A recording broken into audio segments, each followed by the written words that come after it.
दोस्तों नमस्कार। One rank one pension 2 की विसंगतियों को लेकर के भूतपूर्व सैनिकों में जो नाराजगी छाई है वो नाराजगी दिल्ली तक उतर आई है।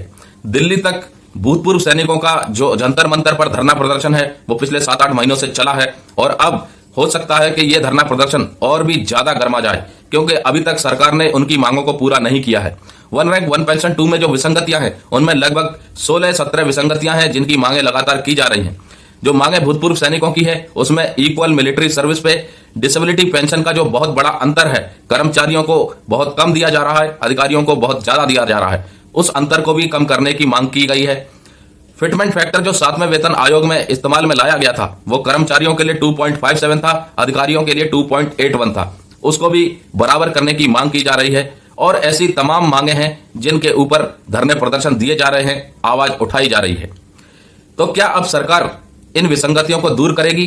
सरकार के पास चिट्ठियां भी भेजी गई हैं, उन चिट्ठियों के जवाब भी आए हैं, लेकिन जवाब आने के बाद जो नाराजगी आई थी भूतपूर्व सैनिकों की वो 23 जुलाई के उस जंतर मंतर पर हुए धरने से पता चल रही है कि किस प्रकार से भूतपूर्व सैनिकों की भीड़ जंतर मंतर पर इकट्ठी हो गई थी।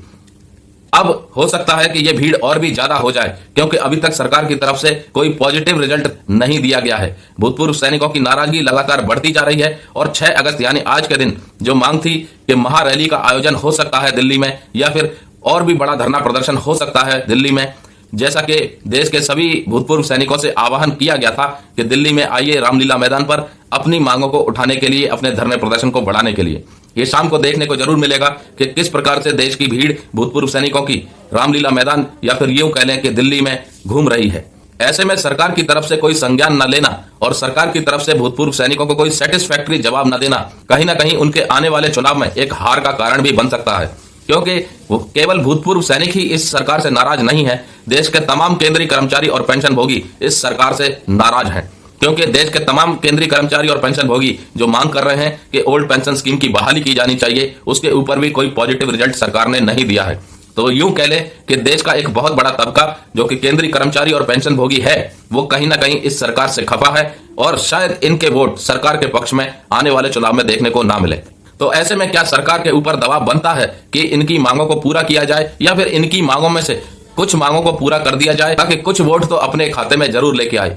अब इन मांगों को लेकर के राजनीति भी शुरू हो रही है। कांग्रेस एक तरफ से कह रही है कि हम जब सरकार में आएंगे तो ओल्ड पेंशन स्कीम की बहाली जरूर करेंगे, वहीं दूसरी ओर सरकार की तरफ से अभी कोई निर्णय नहीं लिया गया है। तो ऐसे में देखना यह है कि भूतपूर्व सैनिकों की, केंद्रीय कर्मचारी और पेंशन भोगियों की कौन कौन सी मांगों को सरकार पूरा करती है, और 2024 से पहले क्या केंद्रीय कर्मचारी और पेंशन भोगियों को और भूतपूर्व सैनिकों को कोई खुशियां देगी या नहीं।